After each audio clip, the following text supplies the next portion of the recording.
Friends, स्वागत है आपका आज की इंटरेस्टिंग रिएक्शन वीडियो में। हेलो फ्रेंड्स, मैं गौरव और 22 अप्रैल 2022 को अडानी ने वॉरेन बफेट को पीछे छोड़कर दुनिया के 5th रिचेस्ट पर्सन होने का टाइटल छीन लिया। तो वहीं पर अगर आप पास से लेके अब तक की इंडिया की जर्नी देखो तो साल 2011 में इंडिया का सिर्फ एक ही यूनिकॉर्न स्टार्टअप था जिसका नाम था इनमोबी, और वहीं आज की तारीख में इंडिया में 94 टोटल यूनिकॉर्न स्टार्टअप्स मौजूद है। यूनिकॉर्न कंपनीज यानी कि वो कंपनीज जिसका नेटवर्थ $1 बिलियन क्रॉस कर चुका है। इसके अलावा अगर प्राइवेट बिग कंपनीज की हम बात करें तो रिलायंस, टाटा, अडानी के अलावा 333 कंपनीज खड़ी हो चुकी है। Not only this but ISRO के अलावा गोदरेज, विप्रो और आंध्र शुगर्स जैसी 368 प्राइवेट कंपनीज ने हाल ही में इंडिया को वर्ल्ड वाइड स्पेस सेक्टर में 5th पोजीशन पर पहुंचा दिया है। तो क्या ये सब कोई संकेत है कि by 2050 India will become the next America? भूलो मत, आज के समय में भी जो सबसे बड़े कंपनीज है फॉरेन के भी, उनके सीईओज तो हम इंडियंस हैं। सो क्या फ्यूचर में इंडियन कंपनीज वर्ल्ड को डोमिनेट कर रही होगी और बहुत सारा कुछ कंट्रीब्यूट कर रही होगी? Let's find this out in our today's video titled Adani is just the start, India can become next America. So friends, जैसे मैंने बताया 25 अप्रैल 2022 को गौतम अडानी वॉरेन बफेट को हराकर दुनिया के 5th रिचेस्ट पर्सन बन गए। एंड अकॉर्डिंग टू फोर्ब्स आज की तारीख में अडानी जी का नेटवर्थ $123.7 बिलियन है, जबकि वॉरेन बफेट का $121.7 बिलियन है। अब जिसको वॉरेन बफेट कौन है वो नहीं पता, वो अडानी और मुकेश अंबानी जी के कंपैरिजन टेबल की ओर नजर डाले, जहां अडानी इंडिया का रिचेस्ट मैन है विद $123.7 बिलियन नेटवर्थ, तो वहीं पर मुकेश अंबानी जी $19 बिलियन से पीछे रह चुके हैं with a net worth of $104.7 billion, which makes him the second richest person in India. अब Ambani ji Forbes real time billionaire tracker में 7th पोजीशन पर आते हैं, so he is still very well in the game. But भाई लोग, यहां पर तो एक बहुत बड़ा मिरेकल हो गया। अडानी जी 2018 में 154th रैंक पर थे, वो अचानक से इतने कम साल में 5th रैंक पर कैसे आ गए? इतना बड़ा गैप उन्होंने इतने कम टाइम में कैसे पूरा किया? वेल, उसके पीछे दो मेजर रीजंस हैं। Reason number 1, COVID pandemic.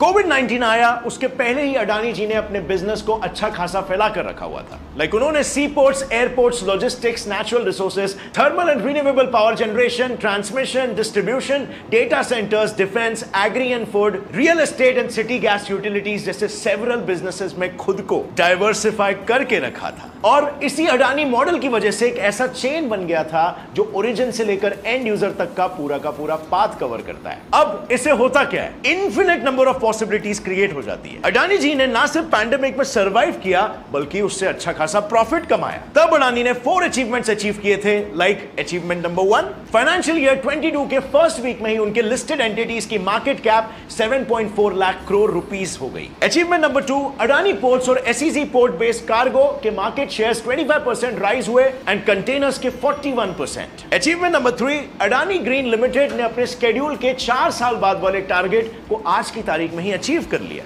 And achievement number 4, India के सारे major cities like Mumbai, Ahmedabad, Jaipur, Lucknow, Guwahati, Thiruvananthapuram and Mangalore में अडानी मैनेज्ड एयरपोर्ट्स हैं, और इसीलिए आज हर 4 में से एक Indian passenger Adani managed airport से अपनी उड़ान भर रहा है। अब बात करते हैं अडानी जी के wealth shoot up reason number 2 की। Russia Ukraine war. पूरी दुनिया में सनफ्लावर ऑयल मेजरली 3 कंट्रीज ही सप्लाई करती है, रशिया, यूक्रेन और इंडोनेशिया। अब रशिया यूक्रेन तो तू में लग गए, और इंडोनेशिया को तो ऑयल अपने डोमेस्टिक नीड्स के लिए बचाना है। सो यहां पर पूरी दुनिया क्या करेगी? करेक्ट, ऑल्टरनेटिव की डिमांड करेगी। एंड उन्होंने चूज किया groundnut and mustard oil, soybean oil etcetera, जिसको और किसी ने नहीं बल्कि अडानी ने ही सप्लाई किया। और तभी तो अडानी विल्मर के share prices Russia Ukraine war के बाद 42% राइज हो चुके और बीएसई पर 504.75 का रिकॉर्ड हिट कर चुके हैं। बट फ्रेंड्स, अब यहां पर बात तो यह है ना कि उस चार्ट तक पहुंचने के लिए अडानी को सिर्फ इन 2 रीजंस ने ही नहीं सपोर्ट किया, उसके पीछे उनकी कई सारी स्ट्रैटेजीज थी, एक माइंडसेट था और बहुत सारा हार्ड वर्क था। सो आइए बात करते हैं बिजनेस सेंस में उन्होंने क्या स्ट्रैटेजीज अपनाई।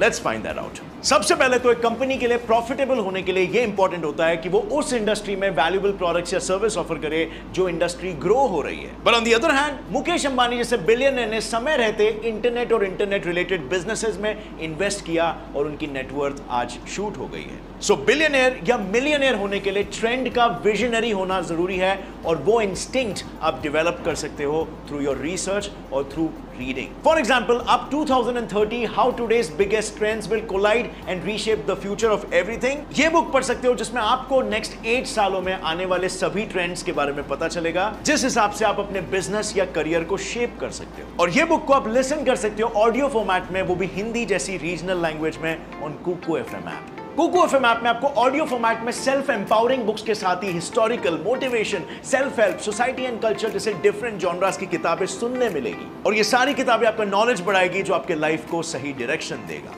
अब इसके ईयरली सब्सक्रिप्शन के लिए वैसे तो आपको 399 रुपीज भरना पड़ता है, मगर आप अगर मेरा कूपन कोड GetSet50 यूज करोगे तो आपको 199 रुपीज में इसके 1 साल का सब्सक्रिप्शन मिल जाएगा। Just click on the link in the description below and download this wonderful app now और use the coupon code GetSet50 if you are downloading either from Play Store और app store. Just friends hurry up करना क्योंकि ये offer सिर्फ first 250 users के लिए है। और अब टॉकिंग अबाउट अडानी जी, तो जैसे मैंने कहा कि फ्यूचर ट्रेंड्स में इन्वेस्ट करना बहुत ही जरूरी होता है। सो लेट्स सी अडानी जी की यहां पर क्या स्ट्रैटेजी थी। Well, strategy number 1, digital India's program के चलते 2019 में अडानी ने सैन फ्रांसिस्को की डिजिटल रियलिटी के साथ एक टाइप कर लिया सो दैट वो इंडिया के डिजिटल इंफ्रास्ट्रक्चर और डेटा इकोनॉमी को इंप्रूव कर सके। यहां पर इंडिया के साथ उनका खुद का भी एक फायदा था क्योंकि वो इस कंपनी के साथ मिलकर डेटा सेंटर्स बना रहे थे, एक ऐसे इंडस्ट्री में इन्वेस्ट कर रहे थे जो इंडस्ट्री फ्यूचर बनने वाली थी। And as we all know Adani group का प्रेजेंस हर सेक्टर में है, तो बेसिकली यहां पर जायज बात है कि इंडिया के साथ मिलकर उनका भी फायदा था। अब यहां से इनका ना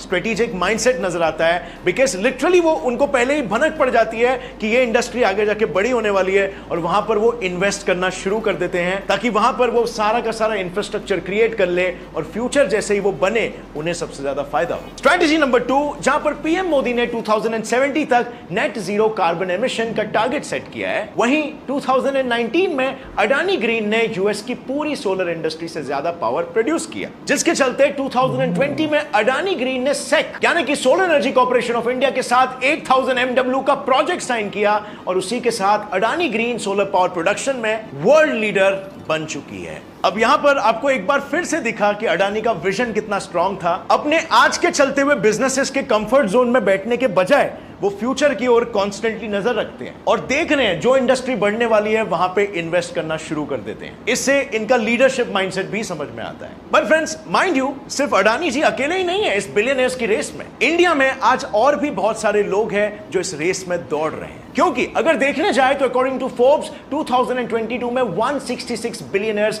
इंडियंस थे और इसी के चलते आज की तारीख में इंडिया बिलियनर्स के लिस्ट में 3rd रैंक पर आता है, just behind America and China. और वेल्थ और वेल्दी लोगों के इस मीटियोरिक राइज के पीछे काफी सारे यूनिकॉर्न्स, मतलब कि एक प्राइवेटली ओन्ड स्टार्टअप जिसका वैल्यूएशन 1 बिलियन से भी ज्यादा है, जैसे हमने बात किया कि सारी कंपनीज और उनके फाउंडर्स खड़े हैं पीछे लाइन में, बैकअप में, वर्ल्ड्स रिचेस्ट पीपल बनने की रेस में। अब इंडिया में मौजूद इन 94 यूनिकॉर्न्स में से 76 तो पिछले 3 साल में ही आए थे। तो अब आप ही समझ लो कितना ज्यादा और कितनी जल्दी इंडियन बिलियनर्स चार्ट पर दिखने लगे हैं। But here let me also inform you कि इंडिया 2050 तक अमेरिका बनने की पूरी तैयारी में है। और मैं यहां पर सिर्फ एक ही सेक्टर की प्रोग्रेस को देखकर नहीं कह रहा हूं, बल्कि सभी सेक्टर्स इक्वली की प्रोग्रेस चालू है। विश्वास नहीं होता? वेल, एग्जांपल साथ में लाया हूं। Sector number 1, defence. आत्मनिर्भर भारत के चलते अब इंडियन गवर्नमेंट इंपोर्ट्स पर नहीं, सेल्फ रिलायंट होने पर ज्यादा फोकस कर रही है और इसीलिए अडानी, टाटा और महिंद्रा जैसे 333 और प्राइवेट कंपनीज को डिफेंस प्रोडक्शन के लाइसेंसेस दे दिए गए हैं और उनमें से अब तक तो 110 ने प्रोडक्शन चालू भी कर दिया है। Sector number 2, space. अब इंडिया और स्पेस सुनकर आपके दिमाग में सबसे पहले इसरो आएगा, बट ना, इसके अलावा गोदरेज, विप्रो और आंध्र शुगर्स जैसी 368 प्राइवेट कंपनियां और हैं जो स्पेस सेक्टर में इन्वॉल्व हो चुकी है, जिन्होंने मिलकर इंडिया को वर्ल्ड वाइड स्पेस सेक्टर में 5th रैंक पर पहुंचा दिया है। And not only this, India में तो अब ब्रेन गेन भी हो रहा है, मतलब जो भी स्किल्ड लोग हैं वो दूसरे कंट्रीज से हमारी खुद की कंट्री में वापस आ रहे हैं। इनफैक्ट अगर 2017 की बात करें तो 1000 से भी ज्यादा साइंटिस्ट इंडिया वापस आ चुके हैं, जो साफ साफ ये दर्शाता है कि इंडियंस भी इंडिया को नेक्स्ट अमेरिका बनाने की रेस में शामिल हो चुके हैं। बट अगर पास की बात करें तो FY 16-17 में यूएस अराउंड 10 यूनिकॉर्न्स अपनी लिस्ट में ऐड कर रहा था और वहीं पर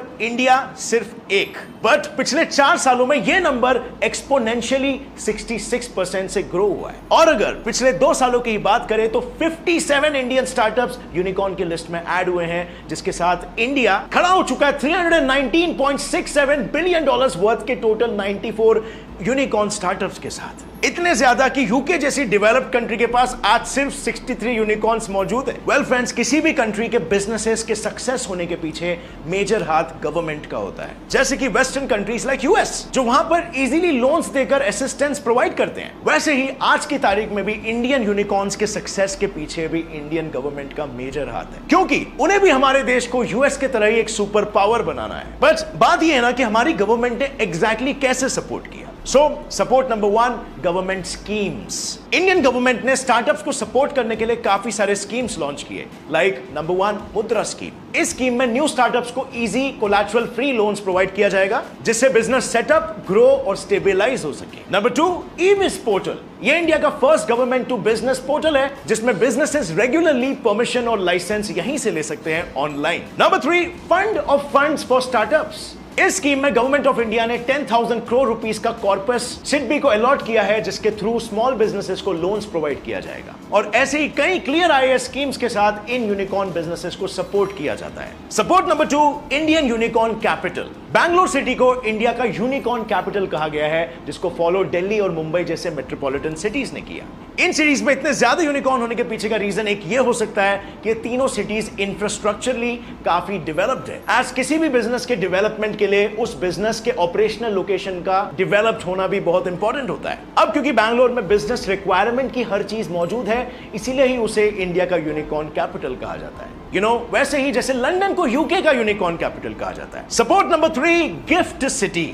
रिसेंटली गवर्नमेंट ऑफ इंडिया ने गुजरात में Gujarat international finance tech city यानी कि गिफ्ट सिटी बनाने का अनाउंसमेंट किया था, जहां पर इस सिटी में वॉक टू वर्क वाला कॉन्सेप्ट यूज किया जाएगा और इसी सिटी में रेजिडेंस, आईटी हब्स, मॉल्स से लेकर major international financial institutions like New Development Bank etcetera होंगे। प्लस ये एक एसईसी यानी कि स्पेशल इकोनॉमिक जोन भी होगा, जहां पर टैक्सेस भी कम होंगे और प्रोजेक्ट अप्रूवल वो भी फास्ट मिलेगा। और तो और ये सिटी साउथ कोरिया में मौजूद सैमसंग डिजिटल सिटी से भी बहुत ही ज्यादा एडवांस्ड होने वाली है, which means government is really supporting businesses a lot। अब बस सवाल यह है फ्रेंड्स कि क्या गवर्नमेंट बिजनेसेस को इसी तरीके से सपोर्ट करती रहेगी और इंडिया इन्हीं सेम डेवलपमेंटल लाइंस पर ऐसे ही आगे बढ़ते रहेगा? वेल, उसी पर सब कुछ निर्भर है कि 2050 तक इंडिया अमेरिका बनेगा या फिर नहीं। लेकिन अब मैं जानना चाहूंगा इस पर आपका क्या ओपिनियन है? क्या आपको भी लगता है ऐसा ही डेवलपमेंट कंटिन्यू होते रहेगा या फिर गवर्नमेंट के पॉलिसीज चेंज हो जाएंगे या फिर गवर्नमेंट ही कोई और आ जाएगी? क्या आपको लगता है 2050 तक इंडिया अमेरिका को कंधे से कंधा टक्कर देगा? अगर फार्बस की सबसे लेटेस्ट रिपोर्ट देखें तो 11 मई 2022 के रिकॉर्ड के मुताबिक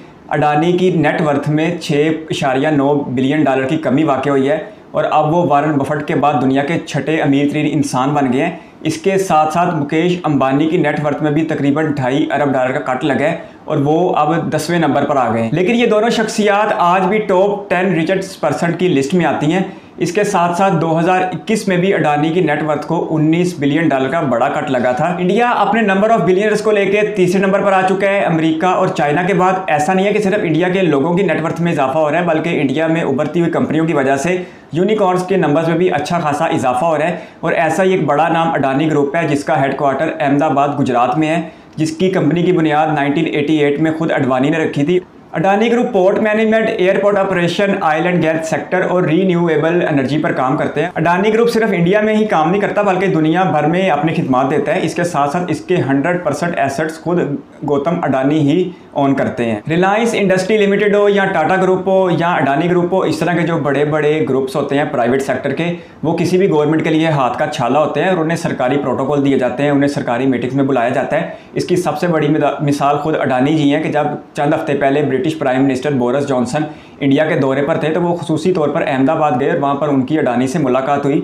ये लोग किसी भी देश की हुकूमतों के लिए बड़े अहम होते हैं क्योंकि इन्होंने बड़े पैमाने पर टैक्स पे करना होता है। लेकिन जो सबसे बड़ी वजह होती है वो ये होती है कि ये लोग बड़े पैमाने पर अपने मुल्क के लोगों को रोज़गार देते हैं, जिसकी वजह से गवर्नमेंट भी इनको कदर की निगाह से देखती है और गवर्नमेंट भी हर मुमकिन हद तक इनका साथ देती है। अपने नंबर ऑफ एम्प्लॉयज़ को लेकर रिलायंस इंडस्ट्री लिमिटेड अच्छा खासा नाम रखती है, जो तकरीबन 2.5 लाख लोगों को रोज़गार दे रही है। लेकिन इसमें प्राइवेट सेक्टर में सबसे आगे टाटा ग्रुप है, जो 8 लाख भारतीय शहरियों को रोज़गार दे रहा है, जिसमें सबसे ज़्यादा हिस्सा TCS का, टाटा कंसल्टिंग सर्विस का। उसके अलावा टाटा मोटर्स और टाटा के जिगर जो कंपनीज हैं उनमें लोग खिदमत दे रहे हैं। तकरीबन ये तादाद कुल मिलाकर 8 लाख के करीब बनती है। लेकिन वीडियो में उठाया गया सवाल तो अपनी जगह मौजूद है कि क्या 2050 तक इंडिया अमेरिका से आगे निकल जाएगा। डिफेंस पर बात की गई, इंडिया अपनी डिफेंस इक्विपमेंट का ज़्यादातर हिस्सा इस वक्त रूस से खरीद रहा है, जिसकी वजह से उसे इंपोर्ट में अच्छा खासा पैसा अदा करना पड़ता है। लेकिन जिस तरह वीडियो में बताया गया कि आने वाले वक्तों में बड़े पैमाने पर प्राइवेट कंपनियां डिफेंस प्रोडक्शन पर काम करने वाली हैं, तो इससे इंडिया डिफेंस प्रोडक्शन में खुद कफील हो जाएगा, सेल्फ मेड हो जाएगा, जिसकी वजह से इंडिया की जो इंपोर्ट की बिल है वो कम हो जाएगा। स्पेस टेक्नोलॉजी के बारे में वीडियो में बताया गया कि बड़े बड़े साइंसदान इंडिया में वापस आ रहे हैं। जो इंडिया की स्पेस एजेंसी है ISRO, Indian Space Research Organisation, वो इस वक्त भी चौथे नंबर पर रैंक करती है अपनी कारकर्दगी को लेके, लेकिन अभी ये नासा से बहुत पीछे है। इसके साथ साथ प्राइवेट अदारों की कामयाबी का बताया गया कि इनके पीछे गवर्नमेंट का हाथ होता है, मुख्तलिफ स्कीमें होती हैं, बेसिक रोड इंफ्रास्ट्रक्चर होता है, जिसकी वजह से किसी भी कंपनी को आगे बढ़ने में आसानी होती है। तो अब कंपनियों को भी चाहिए कि वो आउटपुट दें और अपने देशवासियों को इसका पूरा सिला दें। जिस तरह के इंडिया में अनएम्प्लॉयमेंट रेट इस वक्त तकरीबन 7.8% है, ये पाकिस्तान से बहुत ज़्यादा है। पाकिस्तान में इस वक्त अनएम्प्लॉयमेंट रेट 4.7% है। इसलिए अब अडानी ग्रुप हो या दूसरे तीसरे जितने भी बड़े प्राइवेट ग्रुप हैं, उन्हें अब अपनी आउटपुट देनी चाहिए, अपने देशवासियों को बड़े पैमाने पर रोज़गार देना चाहिए ताकि इंडिया में अनएम्प्लॉयमेंट रेट कम किया जा सके। इंडिया में आज भी नौजवानों की बड़ी तादाद रेलवे और फौज में भर्ती होना चाहती है, सिर्फ इसी वजह से कि उन्हें एक महफूज रोज़गार मिल जाए। अगर ये प्राइवेट अदारे आगे आते हैं और बड़े पैमाने पर अपने लोगों को रोज़गार देते हैं तो इससे यकीनन तौर पर नौजवानों की सोच भी तब्दील हो जाएगी। लेकिन यहाँ पर एक मैं अहम सवाल करना चाहूँगा कि अब तो हम देख रहे हैं कि इस वक्त अमेरिका दुनिया की सुपर पावर है और जो बहुत तेज़ी के साथ अपने अंजाम को पहुँच रही है, और 2050 तक इस दुनिया में चाइना सुपर पावर की हैसियत इख्तियार कर चुका होगा। वीडियो में इस सवाल का जवाब तलाश करने की कोशिश की गई कि क्या 2050 तक इंडिया अमेरिका से आगे निकल जाएगा। लेकिन अगर आप मुझसे पूछिए तो ये सवाल ऐसे बनता था कि क्या 2050 तक इंडिया चाइना को बीट कर पाएगा, क्योंकि आने वाले वक्तों में 2050 तक चाइना इस दुनिया की सुपर पावर होगा और अमेरिका का सूरज मुकम्मल तौर पर गुरूब हो चुका होगा। इसकी सबसे बड़ी मिसाल ये कि चाइना बहुत तेज़ी के साथ दुनिया की सबसे उभरती हुई मैशत बन रहा है। 2009 से आज 2022 तक चाइना दुनिया का सबसे बड़ा एक्सपोर्टर चला आ रहा है और चाइना की एनुअल एक्सपोर्ट इस वक्त $3.3 ट्रिलियन है, जो इंडिया की पूरी मैशत के बराबर है। जबकि चाइना की इंपोर्ट इस वक्त $2.0 ट्रिलियन है, यानी 1300 अरब डॉलर का प्रॉफिट चाइना सिर्फ एक्सपोर्ट और इंपोर्ट की मद में कमा रहा है। लेकिन दूसरी तरफ इंडिया में हालात इस वक्त ख़राब हैं और 418 अरब डॉलर की इंडिया ने रिकॉर्ड एक्सपोर्ट की है। लेकिन उसके बावजूद इंडिया की इंपोर्ट भी रिकॉर्ड है जो तकरीबन 620 अरब डॉलर है, और इंडिया तकरीबन 200 अरब डॉलर का एनुअली खसारा उठा रहा है अपनी तिजारत को लेके।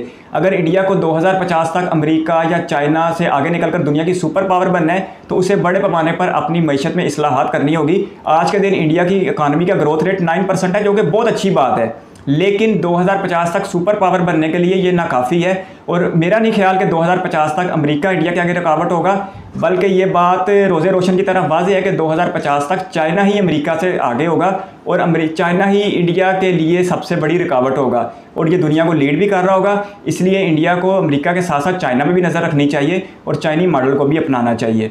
आपके कीमती वक्त का शुक्रिया। अगर आप भी किसी वीडियो पर रिएक्शन चाहते हैं तो अपनी कीमती राय कमेंट बॉक्स में ज़रूर दीजिएगा। इस वीडियो को कीमती समय देने के लिए बहुत सारा धन्यवाद।